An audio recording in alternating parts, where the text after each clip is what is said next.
Hello everyone, कैसे हैं आप सब। आशा करती हूँ कि बहुत ही अच्छे होइएगा। था सुबह सुबह का टाइम है, मैं नहा धोवा ली और सूर्य भगवान भी उदय हो गए। तो मैंने क्या किया, सूर्य भगवान का पूजा किया, घर में पूजा की। और यहाँ पे देखी कि हमारे घर के पीछे आम का पेड़ है, तो यहाँ पे आम लगा हुआ है। तो आम अभी बहुत छोटा छोटा है, जब भी बड़ा हो जाएगा तो मैं इसका चटनी बना के आपको दिखाऊंगी। तो आज मैं सुबह सुबह नाश्ते में बना रही थी पनीर दो प्याजा, चुकंदर का पराठा और जो सलाद है रेगुलर जो होता है वो है। और ये सब्ज़ी बहुत ही टेस्टी बनी थी।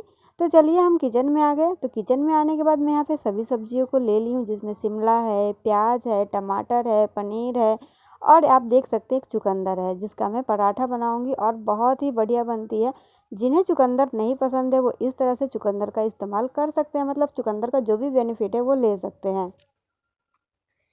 इसके बाद मैं क्या की, सबसे पहले मैं यहाँ पे प्याज को छील लूँगी। अभी का टाइम में ना प्याज का जो छिलका होता है ना वो सूख जाता है, तो आप कोशिश करें कि प्याज को आधे घंटे के लिए आप पानी में रख दें या फिर 10 मिनट के लिए।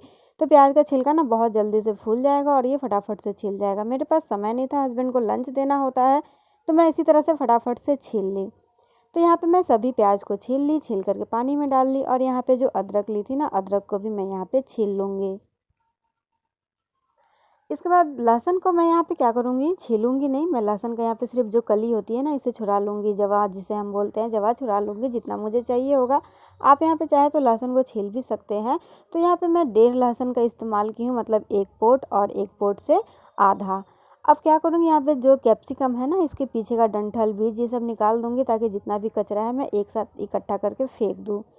इसके बाद मैं दोनों शिमला मिर्ची का बीज वगैरह पीछे का डंठल निकाल ली और सभी को पानी में डाल दी। और यहाँ पे अच्छे से मैं सभी सब्जियों को धो ली हूँ। धोने के बाद क्या करूँगी, अब सब्जियों को मैं कट करूँगी। तो यहाँ पे सबसे पहले मैं पनीर को काट लूँगी। तो पनीर को मैं पैकेट से निकाल ली और इसे मैं अपने पसंद के पीस में, आपको जैसा पसंद हो उस शेप में आप पनीर को काट सकते हैं। तो मैं चौकोर शेप में पनीर को काट ली हूँ। आप यहाँ पे ट्रायंगल शेप में भी पनीर को काट सकते हैं। तो पनीर मैं यहाँ पे काट ली हूँ। अब यहाँ पे मैं टमाटर को काटूंगी। तो यहाँ पे मैं चारों टमाटर को काट लूँगी, जो कि बिल्कुल रफली काटना है। बहुत ज़्यादा हमें यहाँ पे कटिंग नहीं करना है या फिर बारीक चॉपिंग नहीं करना है, बस हमें हर चीज़ को यहाँ पे रफली ही काटना है। तो टमाटर को काटने के बाद मैं यहाँ पे प्याज को भी काट लूँगी, जो कि एकदम मोटा मोटा ही है। और यहीं पे हरी मिर्ची को ले लूँगी। मिर्ची आप अपने टेस्ट के हिसाब से हमेशा रखें। और यहीं पे मैं अदरक को ग्रेट कर लूँगी। अदरक को ग्रेट करके रखने से क्या होता है ना, जब हम मसाला पीसेंगे तो थोड़ा भी इसमें गुठली नहीं रहेगी, बहुत अच्छे से ये मसाला पिस जाएगा। नहीं तो कई बार होता है ना कि अदरक पिसता ही नहीं है। तो यहीं पे अब मैं क्या करूँगी, जो टमाटर है ना, टमाटर का बीज का जो बीज होता है उसे निकाल करके कुछ टमाटर को मैं यहाँ पे साइड कर लूँगी, लगभग 1 टमाटर जैसा आप देख सकते हैं। इसे मैं सब्जी में डालूँगी। अब सब्जी को काटने के बाद यहाँ पे कढ़ाई गरम हो गया। कढ़ाई में मैं तेल डाली, यहाँ पे मैं रिफाइंड तेल डाली हूँ। और डालने के बाद तेल को अच्छे से कढ़ाई में फैला ली और यहीं पे मैं पनीर को डाल करके भून लूँगी। पनीर को हम बहुत ज़्यादा नहीं भूनेंगे, बस फटाफट से 1-2 मिनट के लिए हम पनीर को भून लेंगे। भूनने के बाद मैं पनीर को गर्म पानी में डालूँगी, जिससे कि पनीर हमारा एकदम सॉफ्ट बना रहेगा, चुई बिल्कुल भी नहीं होगा। तो मैं सभी पनीर को निकाल ली और सेम कढ़ाई में जो तेल था, उसी तेल में जो मैं प्याज, टमाटर, हरी मिर्ची वगैरह रखी थी, इसे मैं डाल दूँगी। डाल करके इसे भी मैं सॉफ्ट होने तक भून लूँगी। और इसके बाद यहीं पे नमक डाल दूँगी। नमक डालने से क्या होता है, टमाटर बहुत जल्दी हमारा पक जाएगा, टाइम बिल्कुल भी नहीं लगेगा। और जब तक हमारे यहाँ पे टमाटर भून रहा है, तब तक मैं क्या करूँगी, जो शिमला मिर्ची और प्याज जो मैं नहीं काटी थी उसे मैं फटाफट से यहाँ पे काट लूँगी। तो यहाँ पे प्याज और जो शिमला मिर्ची है इसे भी मैं यहाँ पे मोटा मोटा ही काटूँगी। और यहाँ पे प्याज बड़ा साइज़ का था, तो ये तो मीडियम साइज़ का था, तो इसमें मैं 8 इसमें इसको की हूँ। और ये बड़ा साइज़ का है बहुत ज़्यादा, तो इसे मैं 3 टुकड़ा में की हूँ, देख सकते हैं एकदम मोटा मोटा। अगर छोटा प्याज हो तो आप इसे 2 टुकड़ा में ही रखें। और यहाँ पे प्याज और शिमला हमारा कट गया। और यहाँ पे आप देख सकते हैं जब तक कि हमारा प्याज भी भुन गया। और मैं काजू डालना भूल गई थी, तो मैं अभी डाल दे रही हूँ। काजू है, कुछ कटा हुआ काजू है। और यहाँ पे डालने के बाद बस इसे मिक्स करके मैं निकाल लूँगी, काजू के साथ पकाऊंगी नहीं। काजू जो प्याज और गरम है ना टमाटर, उससे ही काजू हमारा पक जाएगा। और इसे ठंडा होने के लिए मैं रख दूँगी। और फिर से मैं यहाँ पे कढ़ाई ले ली, कढ़ाई में तेल डाली, सरसों का तेल इस बार डाली हूँ। डालने के बाद मैं यहाँ पे सब्जी डाल दूँगी, जो शिमला और प्याज है इसे डालने के बाद मैं इसे भून लूँगी। इसे हमें बहुत ज़्यादा भूनना नहीं है, या फिर डार्क बिल्कुल भी नहीं करना है। बस हल्का सा इसका कच्चापन चला जाए जब तक हमें भूनना है। और जिस चुकंदर से मैं पराठा बनाने वाली हूँ, जब तक मैं इसे छील करके अच्छे से ग्रेट कर लूँगी। तो यहाँ पे आप देख सकते हैं मैं यहाँ पे चुकंदर को अच्छे से छील करके ग्रेट कर ली हूँ, जिससे मैं इसे पीसूँगी तो एकदम स्मूथ सा पेस्ट बनेगा। और यहाँ पे आटा भी मैं निकाल लूँगी। अब सुबह का टाइम है तो बहुत फटाफट करना पड़ता है। तो जब तक हमारा मसाला भी ठंडा हो गया, तो यहाँ पे प्याज वाला जो मसाला था इसे मैं जार में डाल दूँगी। जार में डालने के बाद मैं यहाँ पे पानी डालूँगी। पानी में वही डालूँगी जो मैं पनीर में डाली थी।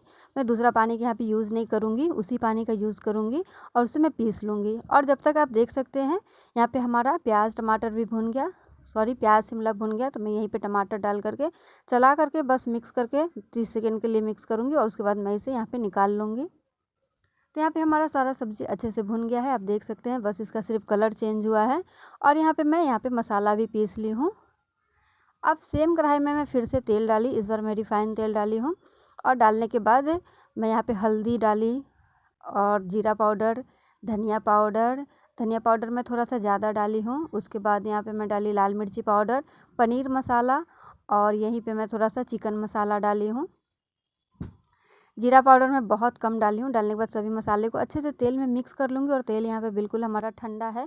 और यहीं पे मैं 2 चम्मच क्या की हूँ, बेसन डाली हूँ, जिससे कि सब्ज़ी का टेक्सचर बहुत ही बढ़िया होगा। अगर आपका चम्मच बड़ा है तो आप 1 चम्मच ही बेसन डालें। बेसन डालने के बाद मैं लगातार चलाऊँगी, जिसमें कि इसमें गुठली बिल्कुल भी नहीं बननी चाहिए बेसन में। बेसन जब हमारा बहुत अच्छे से भुन गया तो मैं यहीं पे जो प्याज टमाटर का मसाला था उसे डाल करके लगातार चलाई, जिससे कि बेसन हमारा कढ़ाई में चिपके ना और गुठली बिल्कुल भी ना बने। तो यहाँ पे अब स्वाद अनुसार मैं मसाला में नमक डाल दूँगी। ध्यान रहे कि मैं पहले भी प्याज टमाटर में नमक डाली थी। अब मसाले को मैं बहुत अच्छे से भूनूंगी जब तक कि उसका तेल सेपरेट ना हो जाए। और मसाला भून रहा जब तक मैं यहाँ पे चुकंदर को पीस लूँगी आटा गूँथने के लिए। तो यहाँ पे देख सकते हमारा यहाँ पे मसाला भून गया है, तेल पूरा अच्छे से रिलीज़ हो गया है, कलर बहुत ज़्यादा चेंज हो गया है सब्ज़ी का। सब्ज़ी बहुत ही सुंदर लग रहा था अभी और बहुत ही बढ़िया सी खुशबू आ रही थी। अब मैं यहाँ पे क्या करूँगी, जो प्याज शिमला मिर्ची टमाटर मैं भून के रखी थी इसे मैं डाल दी। टमाटर मैं इसलिए थोड़ा डाली क्योंकि ये थोड़ा कलरफुल लगेगा तो देखने में अच्छा लगेगा। और यहीं पे मैं पनीर को डाल दी। पनीर पानी सहित मैं डाली हूँ, उस पानी को मैं बिल्कुल भी फेंकी नहीं हूँ जिसमें मैं पनीर डाली थी। धनिया पत्ती डाली और थाली में जो भी मसाला लगा था उसे मैंने पानी के साथ धो धा के यहाँ पे डाल दिया। अब सब्ज़ी को मैं अच्छे से पका लूँगी। इसमें जितना आपको ग्रेवी चाहिए उस हिसाब से पानी डाल ले। तो यहाँ पे मैं सब्ज़ी में पानी डाल ली हूँ। सारे सब्ज़ी को अच्छे से मैं कढ़ाई में इकट्ठा कर ली और इसे ढक करके 7-8 मिनट के लिए मैं यहाँ पे कुक करूँगी लो फ्लेम पे। अब यहाँ पे मैं क्या करूँगी, पराठा बना लूँगी। तो पराठा मैं आटा तो सान करके आपको नहीं दिखाई क्योंकि मैं सुबह का टाइम था, बहुत जल्दी में थी। तो आटा सानना नॉर्मली है। मैं एकदम आटे में चुकंदर का पेस्ट को डालने के बाद आटा को मैं सान ली, जैसे हम डेली के लिए सानते हैं। और यहाँ पे मैं पराठा बना ली। पराठा मैं हमेशा ऐसे ही बनाती हूँ, एक पराठा जब हो जाए उसके बाद जो बेला हुआ पराठा है मैं इस तरह से डाल देती हूँ। और इसका जो पराठा जो बना हुआ है उसका तेल मैं ऊपर नीचे से दूसरे पराठे में मैं लगा लेती हूँ। ऐसे हमारा पराठा चिपचिपा नहीं बनता है और एकदम बढ़िया बनता है। लगेगा ही नहीं कि इसमें तेल डाला हुआ है। अगर आप कम तेल वाला पसंद करते हैं तो इस तरह से आप बना सकते हैं। तो हमारा पराठा भी बन गया और यहाँ पे आप देख सकते हैं हमारी सब्ज़ी भी बन करके तैयार हो गई, जो कि बहुत ही लजीज और बहुत ही टेस्टी बनी थी, बहुत कम सामानों में। मैं इसे सिर्फ घर के चीज़ों से ही बनाई थी, ज़्यादा कुछ भी मैं नहीं डाली थी। मैं खाना को सोचती हूँ या फिर चाहती हूँ कि जितना सिंपल रहे उतना बढ़िया रहेगा, जिससे कि हर कोई इस रेसिपी को आसानी से अपने किचन में बना सके। कई बार ऐसा होता है ना कि घर में कुछ सामान नहीं होने की वजह से भी हम रेसिपी को नहीं बना सकते हैं, इसलिए मैं घर के चीज़ों से ही रेसिपी को ज़्यादातर बनाती हूँ। तो आप देख सकते हैं यहाँ पे हमारी सब्ज़ी कितना बढ़िया बनी हुई थी। सब्ज़ी का टेक्सचर बहुत ही बढ़िया था, सब्ज़ी की ग्रेवी एकदम बढ़िया बनी हुई थी, जो कि एकदम क्रीमी टेक्सचर वाली होती है वैसी वाली बनी हुई थी। तो चलिए अब मैं सर्व करती हूँ। तो यहाँ पे मैं सब्ज़ी को प्लेट में निकाल ली हूँ। सब्ज़ी का कलर जितना सुंदर लग रहा है, सब्ज़ी उतनी ही टेस्टी बनी थी। और पनीर की सब्ज़ी ज़्यादातर मैं रिफ़ाइन में ही बनाती हूँ। आप इसे चाहे तो पूरे घी में या फिर सरसों के तेल में बना सकते हैं। तो जब भी मैं पनीर बनाती हूँ तो उसमें सरसों का तेल कम और रिफ़ाइन में ज़्यादा डालती हूँ। तो यहाँ पे मैं सब्ज़ी को निकाल ली हूँ और अब मैं यहीं पे क्या करूँगी, सलाद डाल दूँगी। तो यह मैं सुबह के नाश्ते में बनाई थी। आप इसे दोपहर के लंच में बना सकते हैं, डिनर में बना सकते हैं, या फिर जब भी कोई मेहमान आ जाए तो इस रेसिपी को आप ट्राई कर सकते हैं। पनीर दो प्याज़ा की रेसिपी जो कि बहुत ही सिंपल सी और बहुत ही आसान रेसिपी है। इस सब्जी में ना ही तो मैं दूध, दही या फिर मलाई का इस्तेमाल की थी, फिर भी बहुत ही क्रीमी और बहुत ही बढ़िया पनीर दो प्याज़ा बनी हुई थी। तो एक बार आप इस रेसिपी को ज़रूर से ट्राई करें और मुझे कमेंट्स बॉक्स में बताएं कि आपको ये रेसिपी कैसी लगी। तो यहाँ पे मैं थाली लगा करके तैयार कर ली हूँ। पनीर आपको देख के ही समझ में आ रहा होगा कि कितना टेस्टी बना होगा। तो यहाँ पे मैं पराठा, सलाद और सब्जी के साथ ये थाली लग करके तैयार है। पराठा भी बहुत सॉफ्ट बना था। जो आप डेली पराठा बनाते हैं तो उससे ये ज़्यादा एक्स्ट्रा सॉफ्ट बनता है, बस एक चुकंदर डालने से ही।